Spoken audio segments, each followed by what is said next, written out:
जिस पर आज मेरा ज्यादा जोर है वो ये है कि उसी समय पाकिस्तान एक और झगड़े में उलझ गया था। आपको शायद पता हो कि पाकिस्तान के दो हिस्से थे, एक वेस्ट पाकिस्तान, एक ईस्ट पाकिस्तान। जिसको आजकल हम पाकिस्तान कहते हैं, उस समय उसको क्या बोलते थे? वेस्ट पाकिस्तान। और जिसको आजकल बोलते हैं बांग्लादेश, उसका नाम उस समय था ईस्ट पाकिस्तान। वो पाकिस्तान का ही पार्ट था। पाकिस्तान एक अजूबा किस्म का देश था जिसके दो हिस्से बहुत दूर दूर थे और जिनके बीच में बहुत बड़ा एक देश भारत था। वो कैसे जुड़े हुए थे हमें नहीं पता, पर उनका मानना था कि हम जुड़े हुए हैं। वो उन दोनों के साथ हैदराबाद के चक्कर में भी थे। तो फिर वो देश का नक्शा कैसा होता, आप समझ पा रहे हैं कि ये देश का हेडक्वार्टर है, ये देश का दूसरा हिस्सा है, ये देश का तीसरा हिस्सा है। जूनागढ़ होता है, ये देश का चौथा हिस्सा है। वो लक्षद्वीप के चक्कर में भी थे, ये देश का पांचवा हिस्सा है। और इनके बीच में एक बहुत बड़ा देश है। वो ऐसा देश बनाना चाह रहे थे। ये तो पटेल साहब की सफाई और समझदारी थी कि लक्षद्वीप पे तो उनकी नजर नहीं पड़ने दी गई। ये हमने खाली करवा ही लिया, ये खाली करवा ही लिया, तो ये दो बचे थे। कोई भी देखेगा तो कॉमन सेंस से समझ सकता है कि ये देश कैसे आसानी से चल पाएगा। यानी मुश्किल होगा, चल जाएगा शायद, लेकिन चलाने के लिए विशेष उपाय करने पड़ेंगे, खास कोशिशें करनी पड़ेंगी। सामान्य रूप से चलाना आसान नहीं होगा। वो होता ना, दिनकर ने कहा था, जब नाश मनुष्य पे छाता है पहले विवेक मर जाता है। तो इनका विवेक मरा हुआ था पहले से ही, और इन्होंने 1948 में ही ईस्ट पाकिस्तान में कांड करना शुरू कर दिया। 25 मार्च 1971, डेट ध्यान रखना। 1 से 10 मार्च 1971 भारत का election, 352 seat. Indira Gandhi full power से पीएम बनी है पहली बार, और उसको अपने माथे से एक टैग हटाना है, ये वाला, ये हटाना है। ये हटाने का पहला मौका मिला है, इसके पहले कोई मौका नहीं था। और उसके केवल 15 दिन बाद, पीएम बनने के लगभग 10 दिन बाद, पाकिस्तान ने शुरू किया ऑपरेशन सर्च लाइट। उस दिन ऑपरेशन सर्च लाइट शुरू हुआ और पाकिस्तान की सेना ने बंगाल के जो पाकिस्तानी थे उन सबको मारना शुरू किया। इतना मारना शुरू किया कि देखते ही देखते 1 करोड़ बांग्लादेशी लोग भारत में घुस गए रेफ्यूजी बन के। और हमारे जो बॉर्डरिंग स्टेट से, वेस्ट बंगाल है, असम है, त्रिपुरा है, इन सब में इतना क्राइसिस होने लगा कि हम कैसे संभालें, भेजें भी कैसे? वहां मर जाएंगे वो लोग, ना भेज सकते ना संभाल सकते, हम खुद गरीब देश। और उस समय फाइनेंशियली हम बहुत गरीब स्थिति में थे। इसे 1971 के चुनाव का नारा इंदिरा गांधी का क्या था? गरीबी हटाओ। गरीबी इतनी बड़ी परेशानी थी, गरीबी हटाओ ही नारा था उस इलेक्शन का। और अब इंदिरा गांधी परेशान है कि मैं तो भी पीएम बनी ही हूं पावर के साथ, 1 करोड़ लोग आ गए, इतने मेहमान क्या करूं मैं, कैसे मैनेज करूं? तब उनको लगा कि अब लगता है कि नियति मुझसे कुछ करवाना चाहती है। तो उन्होंने कहा कि जनरल सैम मानेकशॉ मुझसे मिलने आओ भाई। सैम मानेकशॉ पे एक फिल्म आई है हाल ही में, किस नाम से है ये? सैम बहादुर। हाँ, बड़ी अच्छी फिल्म है, वही फिल्म। सैम मानेकशॉ हमारे उस समय सेना के प्रमुख थे, बड़े बिंदास आदमी थे, खतरनाक प्लानिंग करते थे। इंदिरा गांधी बोली, हालांकि फिल्म में तो लगता है कि इंदिरा गांधी उनको पसंद भी करती थी। फिल्म में ऐसे कुछ सीन है, अब पता नहीं क्या सच बात है क्या नहीं, मुझे नहीं पता। ये तो होता है दुनिया में, इसमें क्या है, कोई किसी को अच्छा लगता है, इसमें क्या बुरी बात है। लेकिन उस फिल्म में जो भी है ये सैम बहादुर, उसमें ऐसे कुछ 2-3 सीन है जिससे लगता है कि ऐसा भी कोई एंगल रहा होगा। रहा तो इसमें क्या, कोई प्रधानमंत्री प्यार नहीं करेगा किसी को? प्रधानमंत्री होना अलग बात है, प्रेम अलग बात है, आकर्षण अलग बात है। ये सब तो आप लोगों की भाषा में क्या बोलते हैं, इन्फेचुएशन हो गया, जो भी आप कहें उसको। तो इनसे कहा ऐसा सैम, 25 मार्च को इन्होंने बदमाशी करनी शुरू कर दी है, अप्रैल का महीना है, निपटा दो इनको। बोले क्या कर दो? निपटा दो। क्या करना क्या है? सर्जरी करनी है, बांग्लादेश को जन्म देना है, एक नया देश बनाना है, हम बनाएंगे बांग्लादेश। तो उन्होंने कहा क्यों बनाना चाहती हैं? बोली इसलिए कि हम शांति से रहें। इतने रेफ्यूजी आएंगे, इतना झगड़ा होगा, फिर ह्यूमैनिटेरियन क्राइसिस है, उन सब की चिंता भी हमें करनी ही चाहिए, इंसानी तो हम लोग भी तो। अरे अच्छा, और अगर मैं कहूं कि अप्रैल में युद्ध नहीं कर सकता तो आप क्या करेंगी? तो मैं अनुमान कर रहा हूं पीएम ने आंखें तरेर के देखा होगा। तो सैम मानेकशॉ कहते हैं उन्होंने अपना इस्तीफा दे दिया कि मैडम अगर अप्रैल में युद्ध करना है तो मैं इस्तीफा दे देता हूं, मुझसे मत करवाइए, किसी और से करवा लीजिए। ऐसा होना चाहिए आपका मंत्री या आपका सेनापति जो सही बात ऐसे बोल सके। तो फिर इंदिरा जी बोले कि तुम ऐसा क्यों बोल रहे हो, अप्रैल में युद्ध क्यों नहीं हो सकता? बोले मैडम कई रीजंस हैं इसके पीछे, नंबर वन, ईस्ट पाकिस्तान के जो मैप्स हमारे पास हैं वो मैप्स हमारे पास ब्रिटिश शासन के टाइम के हैं, उसके बाद के है ही नहीं, क्योंकि उसके बाद से भारत का पार्ट था ही नहीं, मैप कैसे होंगे। और आज से करीब 25-30 साल पहले के मैप के बेस पे अगर हम युद्ध में उतर जाएंगे तो हम कई ऐसी जगह फंसेंगे जहां हम बच नहीं पाएंगे। ये बात तो ठीक है। फिर बोले कि अभी जो मौसम है बनारस, ये बरसात का मौसम आने वाला है और इधर ईस्ट पाकिस्तान की तरफ मानसून के बाद बरसात के समय हम नुकसान में रहेंगे, क्योंकि हमारे टैंक, हमारी सेना की मूवमेंट हो नहीं पाएगी और फायदा उनको मिलेगा जो पहले से वहां पर है।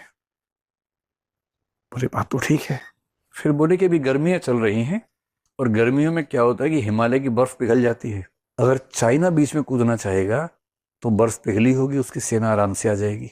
इधर से पाकिस्तान का जो नॉर्थ वाला पार्ट है, वेस्ट पाकिस्तान का नॉर्दर्न पार्ट ऊपर वाला, वहां से भी सेना आ सकती है, कश्मीर पे हमला कर सकती है। सर्दियां होंगी, बर्फ जमी होगी, उनके लिए आना बहुत मुश्किल हो जाएगा। तो समर में हमला नहीं करना है। चौथी बात, जो हमारे टैंक हैं, क्योंकि लंबे समय से युद्ध हुआ नहीं, जो उस तरफ हमारा सारा सामान है उन सब भी रिपेयर, रिफिटिंग करनी होगी। यहाँ से बहुत सारा सामान वहाँ लेके जाना होगा, इस सब में टाइम लगेगा। 15 नवंबर के बाद का टाइम दे दीजिए।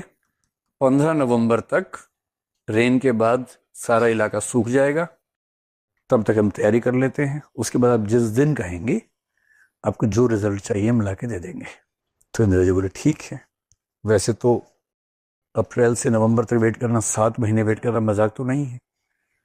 वो भी नई नई पीएम बने थी, अभी उनका उत्साह बहुत ज्यादा था, पर ठीक है, जब कोई इतना ठीक से समझाएगा तो कोई क्यों मना करेगा। तय हुआ यही करते हैं। फिर इंदिरा जी ने और रिसर्च की, टीम से रिसर्च करवाई और समझ में आया कि 65 में या 62 में अगर हमारे साथ यूएसएसआर या यूएस से एक देश होता तो चीन की इतनी हिम्मत नहीं थी कि हमला कर पाता हम पे। एक गुटनिरपेक्ष आंदोलन ठीक था एक जमाने में, लेकिन इससे आप बच नहीं सकते जब युद्ध होता है। वैसे अच्छा लगता सुनने में कि आप किसी के हिस्सा क्यों बनेंगे भाई, आप इंडिपेंडेंट हो, सुनने में अच्छा लग रहा है, पर आप किसी का हिस्सा नहीं हो, कोई लेके चला गया हिस्सा अपने आप में से। क्या कर लिया आपने उस समय। इंटरनेशनल पॉलिटिक्स आदर्शों से नहीं चलती है, यथार्थ रियलिटी से चलती है। सो रियल पॉलिटिक्स कहते हैं, रियलिज्म कहते हैं उसको। इंदिरा गांधी रियलिस्टिक थी। उन्होंने सोचा कि कुछ तो रास्ता निकालना पड़ेगा। अमेरिका से उनकी बनती नहीं थी। अमेरिका में उस समय जो राष्ट्रपति था उसका नाम था रिचर्ड निक्सन, और इनके जो रक्षा मंत्री थे उनका नाम था हेनरी किसिंजर। सबसे खतरनाक रक्षा मंत्री आज तक के अमेरिका के हुए हैं हेनरी किसिंजर। रिचर्ड निक्सन राष्ट्रपति थे। दोनों को इंदिरा गांधी से नफरत थी, ठीक ठाक नफरत थी, और ये क्लियर था कि इंदिरा गांधी की इनसे तो नहीं बनेगी, क्योंकि पाकिस्तान वैसे भी उनके साथ मिला ही हुआ था, सीटों में था, सेंटों में था, मिला ही हुआ था, तो कोई बात ही नहीं थी। इंदिरा गांधी ने सोचा कि इनको बाद में देखूंगी, और उसके पहले वो चली गई अगस्त के महीने में और यूएसएसआर से उन्होंने बात की और 25 साल के लिए एक ट्रीटी की, जिस ट्रीटी में लिखा हुआ था कि किसी भी युद्ध की स्थिति में सोवियत संघ हमारे साथ खड़ा हुआ, एकदम साफ। अब किंतु परंतु नहीं कि कोई प्रपोज किया जा रहा है, दूसरा वगैरह सोच के बताऊंगा, नहीं। प्रपोजल एक्सेप्टेड, साइन हो गया है, बुके का आदान प्रदान हो गया है। You are my Valentine, I am your Valentine, ये सब हो गया, इन राइटिंग हो गया है, निकाहनामा हो गया है कि 25 साल तक हम एक संधि में हैं। और इस संधि का बेसिक मतलब ये है कि अब किसने भारत को टच किया तो यूएसएसआर उसको देखेगा। स्कूल में नहीं होता कि मेरा भैया 12वीं क्लास में पढ़ता है, मुझे टच किया तो भैया आएगा, ध्यान रखना। तो वैसे वाला मामला तो अगस्त में ही हो गया। फिर भी इंदिरा गांधी ने क्या कि अरब कंट्रीज से मिली जाके, सऊदी अरब से, यूएई से, सबसे बात की। जो हमारी नेबरिंग कंट्रीज हैं, नेपाल से, भूटान से, श्रीलंका से, सबसे बात की। सबको हिंट कर दिया भाई देखो करोड़ों लोग परेशान हो रहे हैं, इनकी बदतमीजी से कुछ करना पड़ेगा। सबने कहा हाँ हाँ ठीक कह रही हैं, हम आपके साथ हैं, चिंता मत कीजिए, हम विरोध नहीं करेंगे। किसी ने कहा विरोध नहीं करेंगे, किसी ने कहा साथ देंगे, किसी ने कहा डिप्लोमेटिक साथ देंगे, सेना नहीं भेजेंगे। अलग अलग तरीके से सपोर्ट सबने किया। जो नेम कंट्रीज थी उन सबसे बात की, यूगोस्लाविया से बात की, इजिप्ट से बात की, उन सबको समझाया। जब सारा माहौल बन गया, नवंबर आ गया, अब तो ये था कि आज या कल, तब गई अमेरिका नवंबर में इन भाई साहब से मिलने और इन भाई साहब से मिलने। रिचर्ड निक्सन, हेनरी किसिंजर एक कमरे में बैठे हैं, इंदिरा गांधी गई हैं, बातें हुई। पहले से दोनों को पता कुछ नहीं होने वाला है, बस दुनिया के इतिहास में लिखा जाए कि हमने आपसे बात की थी। बाद में ये ना कहना कि हमने बात नहीं की थी। बात की, बताया रिफ्यूजी से क्राइसिस क्या है, बहुत दिक्कत है, हमें कुछ स्टेप लेना होगा, आपकी सपोर्ट चाहते हैं। तो निक्सन का मुंह ऐसा बना हुआ था, फूफा जी जैसे नहीं होते, ऐसे फूफा जी जैसा मुंह बना हुआ था। फूफा सबसे मनहूस साहब जी बनाया था बेसिकली, वैसा मुंह बना हुआ था। और कहते हैं कि जब इंदिरा गांधी कमरे से बाहर निकली, अभी निकली भी नहीं थी कि दोनों ने बहुत गंदी बात उनके बारे में बोली, इस तरह से कि वो सुन भी लें। और वो जब रिपोर्ट्स डिक्लासीफाई हुई तो अब वो रिपोर्ट सामने आई हैं कि क्या क्या बातें बोली गई थी वो रिकॉर्डिंग से। इंदिरा गांधी को पता था कि ऐसे बकवास करेंगे, कोई उम्मीद थी भी नहीं, पर अमेरिकन सिविल सोसाइटी से उन्होंने मीटिंग्स की, उनको समझाया, सिर्फ इसलिए कि अमेरिकी अखबारों में जब छपे, हमारे पक्ष में छपे, तो सरकार पे भी दबाव रहेगा कि ज्यादा एक्शन ना ले हमारे खिलाफ। ये सब किया। अब सैम मानेकशॉ से बात हुई कि भैया आप बताओ क्या करना है। तो ऐसे में उसने कहा कि अब आप जब कहें, लेकिन ज्यादा अच्छा है कि युद्ध शुरू हम ना करें, क्योंकि इतिहास में लिखा जाता है कि युद्ध शुरू किसने किया था, और हम तो शांति प्रिय देश हैं, आपके पापा इतने प्यारे थे, हम युद्ध शुरू करें अच्छा थोड़ा लगता है। तो अरे बात तो ठीक है, तो युद्ध शुरू नहीं करना है, तो ऐसी सिचुएशंस बन जाए कि युद्ध वही शुरू कर दे। 2 दिसंबर 1971 को वो स्थितियां बन गई। याहिया खान ने युद्ध शुरू कर दिया। याहिया खान को लगा कि मैं जल्दी ही अमर हो सकता हूं, एक बार युद्ध जीत जाऊंगा तो लोग याद रखेंगे कि कोई याहिया खान हुआ था। उसके 25 दिन बाद लोगों ने याद किया कि हाँ हुआ था, क्योंकि इतना ही टाइम मिला। उसके बाद 16 दिसंबर को युद्ध खत्म हुआ, 20 दिसंबर को इस्तीफा देके भागना पड़ा उनको, 4 दिन मिले उसके बाद। क्यों युद्ध शुरू कर दिया? अगर आपने सुना हो तो 1967 में एक युद्ध हुआ था इजराइल और अरब कंट्रीज के बीच में। इजराइल के 3-4 युद्ध हुए हैं अब तक, जिनमें 1967 का जो वॉर था सबसे इंपॉर्टेंट था। इजराइल अकेला बीच में रहते, 5-6 देश आसपास से मारते हैं उसको, वो सबको मारता है, ऐसे मारा ऐसे मारा ऐसे मारा, वो बड़ा उसका भी अजीब सा मामला है। 67 में जब उसको लग गया कि युद्ध होने वाला है, उसने वेट नहीं किया, प्री एम्प्टिव अटैक कर दिया कि मुझे पता है कि तुम कल युद्ध करने वाले हो, मैंने आज ही शुरू कर दिया, सरप्राइज दे दिया, धप्पा। तुम तोप निकाल रहे थे कल लेके जानी है, मैं लेके आ गया और वही मार दिया, और 6 दिन में सारा खेल खत्म कर दिया उसने। तो उस समय दुनिया भर में एक विचार चल रहा था कि जब युद्ध तय हो जाए तो प्री एम्प्टिव अटैक कर देना बेहतर होता है। तो जो पाकिस्तान इजराइल से नफरत करता है, इजराइल को आज तक उसने मान्यता ही नहीं दी है, उससे सीखा उसने कि युद्ध कैसे करना चाहिए। याहिया खान को लगा कि मैं भी धप्पा कर देता हूं, इनको पता भी नहीं चलेगा, अचानक प्लेन पहुंच जाएंगे, धप्पा हो जाएगा, हार जाएंगे। और उत्साह बहुत था, उनकी प्लानिंग वैसी थी जैसे हम लोग करते हैं यूपीएससी में ना, कि बस प्रीलिम्स तो हो ही जाएगा, एसए में 170 नंबर आ ही जाएंगे, जीएस में 580 नंबर आ जाएंगे, इंटरव्यू में तो 215 से कम कैसे ही आएंगे, तो रैंक 1 लाने के लिए बस 40 नंबर कम करने हैं मुझे। रैंक 1 तो है ही, लेकिन रैंक 1 में भी इतना गैप अच्छा नहीं लगता है, तो 40 कम कर लूंगा तो रैंक 1 डिसेंट तरीके से आएगा। याहिया खान भी वैसी प्लानिंग कर रहे थे कि ऐसा करेंगे, नाश्ता जैसलमेर में कर लेंगे, लंच दिल्ली में कर लेंगे, और इवनिंग टी आगरा में पी लेंगे। कुछ कुछ ऐसी बातें करते थे उस समय, खिसका हुआ आदमी ऐसी बात करता है।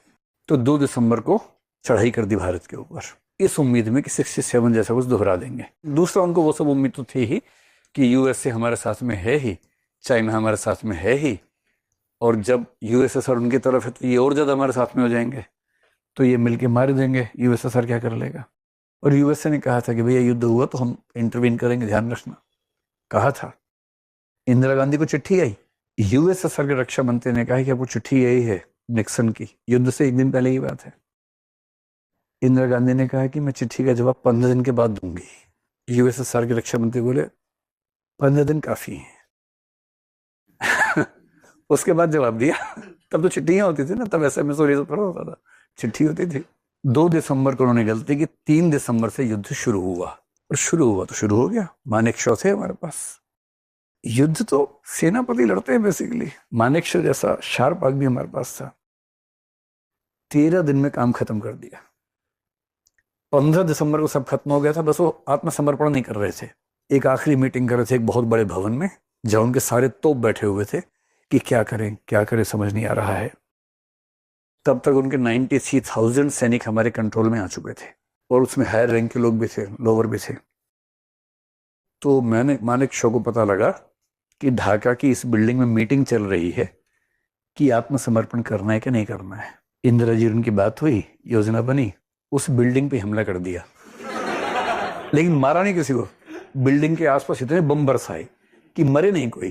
जैसे बिल्डिंग बैठे, इधर बम, इधर बम, इधर बम, इतने बम मारे और वो लोग सांस फूल के बोले हम नहीं रह पाएंगे, हम नहीं रह पाएंगे। और वहां से इस फैसले से निकले कि कल ही कर देते हैं आत्मसमर्पण। तो 16 दिसंबर को पाकिस्तान ने कर दिया आत्मसमर्पण।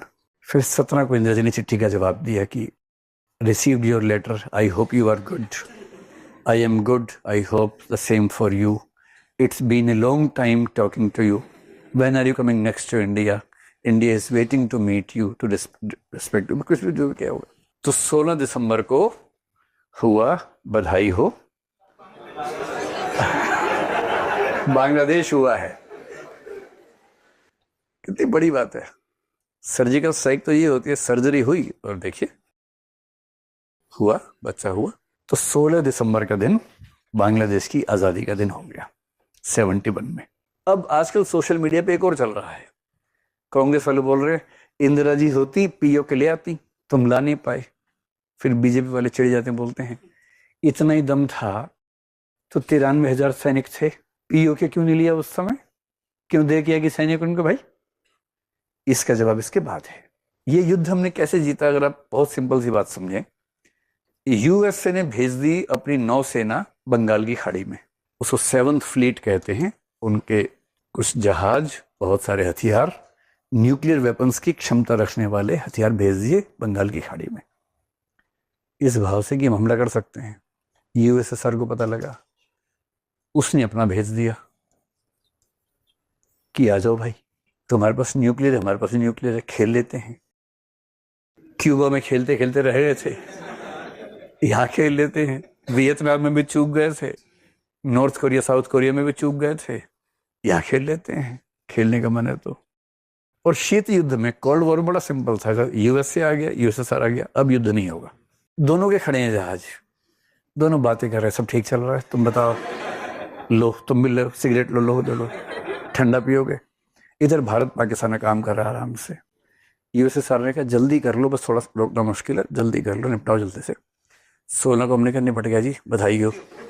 बोले बढ़िया है। फिर उसने कहा हम वापस जाएंगे, आप भी वापस जाओ, छोड़ो ना, बच्चे कर रहे हैं अपना काम, आप क्यों टेंशन ले रहे हो।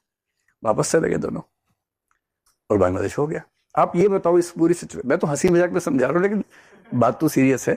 अगर यूएसएसआर हमारे साथ ना होता तो क्या हम सच में ये कर पाते? फिर मानेक शॉ होते, इंदिरा गांधी होती, नरेंद्र मोदी होते, अटल बिहारी वाजपेयी होते या महात्मा गांधी होते, नहीं कर सकते थे। मतलब सच को समझना अलग बात है, गप्पे मारना अलग बात है। युद्ध जिसमें बहुत सारे देश शामिल होते हैं, मजाक नहीं होता है। आपके साथ में कौन कौन है, किस हद तक है, ये मायने रखता है। उस युद्ध में अमेरिका इस हद तक इनके साथ नहीं था कि न्यूक्लियर वॉर कर सके। यूएसएसआर भी इस हद तक नहीं था, अमेरिका हमला करेगा तो हम भी कर देंगे, इस हद तक था। काम तो हमें ही करना था। यूएसएसआर की सपोर्ट ने सिर्फ इतना कर दिया कि आपको कोई डिस्टर्ब नहीं करेगा, निपटा दो जाके। निपटा दिया हमने, मानेक शॉ तैयार बैठे हुए थे निपटाने के लिए। लेकिन अगर यूएसएसआर की सुरक्षा न होती तो शायद हम ये नहीं कर पाते। और अब देखिए इसके बाद हुनी संधि वार्ता, दिसंबर में युद्ध हुआ है और जुलाई 72 में शिमला समझौता हुआ है और शिमला में मीटिंग होने वाली है।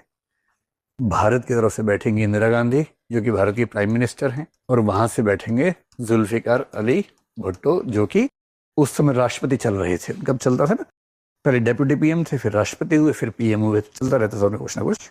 तो वो बैठे हैं और जुल्फिकार अली भुट्टो अपने साथ ट्रेनिंग के लिए अपने इंटर्न को साथ लाए थे जिनका नाम है बेनजीर भुट्टो, जो बाद में पीएम बनने वाली थी।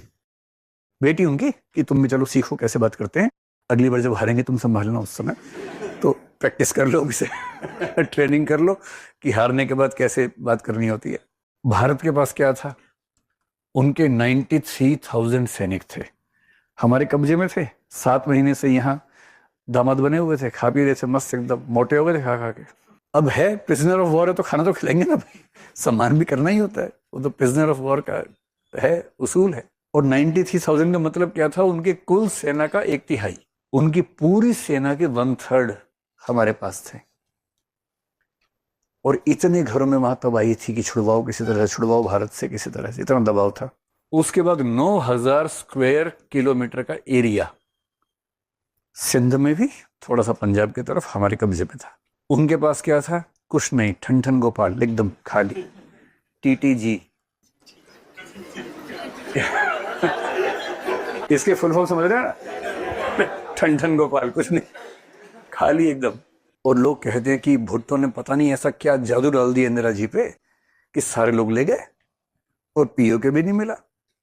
और इधर वाले लोग क्या बोल रहे थे, इंदिरा जी POK तो ले ही लेना, बलूचिस्तान में ट्राई करना। वो तो मूड में थे, उनको लग रहा है युद्ध जीते तो हम कुछ भी कर लेंगे। तो POK को लेके बात थी कि POK लेना है, हमारा इलाका है, पाकिस्तानी कब्जे में है। उनके स्कूल में बोलते हैं कि हमारा इलाका भारतीय कब्जे में है ना, दोनों देशों की अपनी अपनी राय है। इंदिरा गांधी वहां बात कर रही हैं। अब बात सबको दिख रही है, ये नहीं दिख रहा कि पीछे क्या चल रहा है। USSR ने इंदिरा जी से कहा है अब और सपोर्ट नहीं कर पाएंगे, एक बड़ा युद्ध हो चुका है, अब एस्केलेट नहीं करना है, डी एस्केलेट, जो आपने इस बीच में खूब सुना होगा ना, ये सीधा मैसेज था USSR से। उसने कहा देखिए स्थितियां बदल गई। 71 में क्या था, रिफ्यूजी क्राइसिस था, अब नहीं है। दुनिया के पास आपके साथ खड़े होने की एक वजह थी, रिफ्यूजियों के ह्यूमन राइट्स। अब तो कोई रिफ्यूजी है नहीं, जो हैं आपके पास से वापस जा रहे हैं। इकोनॉमिक क्राइसिस आपके देश में चल ही रहा है। पश्चिम बंगाल में एक पॉपुलर डिमांड थी, लोग चाह रहे थे कि भारत आए, हमें आजाद करे। POK में there is no popular demand. POK में ऐसी कोई डिमांड नहीं है कि भारत के लोग जाएं और हमें आजाद कर दें, इसलिए ये आपका आक्रमण ही माना जाएगा, एग्रेशन ही माना जाएगा। फिर POK की जो बनावट है, जो ज्योग्राफी है, जो टेरेन है, वो टेरेन ऐसा है जो डिफेंडर के पक्ष में जाता है, ना कि अटैकर के पक्ष में जाता है। इतने टेढ़े मेढ़े रास्ते हैं कि पाकिस्तान की सेना ने वहां जो फोर्टिफिकेशन की है, जो किलेबंदी कर रखी है, उन लोकेशंस पे है कि जो हमला करने आएगा वो नीचे से आएगा और ऊपर वाला हमेशा नीचे वाले को आराम से मार पाता है। तो जो फोर्टिफिकेशन है वो अलग किस्म का है। और जिस स्ट्रेटेजी से आपने ये वाला युद्ध जीता है, वो स्ट्रेटेजी वहां काम नहीं आएगी। फिर आपकी सेना पहले भी थक चुकी है, इतना लंबा युद्ध लड़के, रिसोर्सेस खत्म हो चुके हैं। 1971 का वॉर 16 दिसंबर को क्यों खत्म किया, POK क्यों नहीं ले लिया, उसके पीछे ये कारण भी थे। अब एक ही पॉइंट बचा था कि संधि के समय अगर हम जिद कर देंगे, 93 लोग तब देंगे जब POK में दोगे। और USSR कह रहा है कि अब मैं और नहीं संभाल पाऊंगा, चीजें बिगड़ जाएंगी इस समय। USA और चाइना साफ कर चुके हैं कि पाकिस्तान का बहुत नुकसान हो चुका है, इससे ज्यादा होगा तो हम इंटरवीन करेंगे अब। और USSR को भी समझा दिए कि अब अपनी हद में रहो भाई, एक हद तक ठीक था, इसके आगे ठीक नहीं है। और USSR ने इस बात को मान लिया है और भारत को कह दिया है कि अब बेहतर है कि डीएस्केलेट करें, ज्यादा युद्ध ना करें। रही कहीं कसर पूरी हो गई यहां मीटिंग में, कहते हैं, मुझे नहीं पता कि एग्जैक्टली क्या बात हुई, पर कहते हैं इंदिरा जी ने कहा आपके 93,000 सैनिक हमारे पास हैं, अगर हम आपको न दें तो। भुट्टो बोले मत ही दीजिए, वैसे भी वो लोग देश प्रेमी तो है नहीं, गद्दार ही हैं। जो आदमी अपनी जान बचाने के लिए हार मान ले वो तो गद्दार है। ऐसे गद्दारों को मैं देश ले जाके क्या करूंगा? आप मार देंगे तो मुझे पाप भी नहीं लगेगा कि मैंने मारा है, मरवा दीजिए। अब जब एक देश का राष्ट्रपति ये कह दे कि चाहिए ही नहीं हमें, आप रख लो, अब उन सबको रखो, खाना खिलाओ और पकवान खिलाओ, क्या बचा उसके बाद? जिस देश का राष्ट्रपति, मतलब अनुमान है, मैंने पढ़ा कई जगह है, प्रमाण मेरे पास नहीं है, हो सकता दबाव बनाने की टैक्टिक हो, नेगोशिएशन में करना पड़ता है, जिस देश का राष्ट्रपति ये कहे कि मेरे 93,000 सैनिक आपके पास हैं, मार दीजिए, नहीं चाहिए मुझे, फिर अब क्या दबाव बनाएंगे उसके बाद? और फिर अंत में जो समझौता हुआ, यही हुआ कि जो आपका एरिया हमारे पास है हम आपको वापस दे रहे हैं। 93,000 सैनिक दे रहे हैं क्योंकि हम कहाँ रखेंगे, आप लेके जाओ अपने, हम कहाँ रखेंगे उनको भाई? दबाव होता तो बाद में जब दबाव हुई थी ना उसका, तो हम क्या करें इसका? और शिमला एग्रीमेंट में ये तय हुआ कि दोनों देश लाइन ऑफ कंट्रोल का सम्मान करेंगे और आपसी मुद्दे आपसी बातचीत से सॉल्व करेंगे, किसी और पक्ष को बीच में नहीं लेके आएंगे। अब मुझे 2 सवालों का जवाब दे दीजिए। 1971 के युद्ध के जीतने में केवल इंदिरा गांधी की भूमिका थी या बहुत सारी परिस्थितियां ऐसी थी? और शिमला समझौते में पीओके नहीं ले पाने में इंदिरा गांधी की वीकनेस थी या उस समय इंटरनेशनल सपोर्ट और बहुत सारे फैक्टर्स थे कि हमारे हाथ में नहीं था उस समय? नहीं था। इसलिए ऐसी बात नहीं करनी है कि वो होती तो पीओके आ जाता, ये होते तो बलूचिस्तान भी आ जाता। ये सब नहीं करना है, ये बच्चों वाली बातें हैं।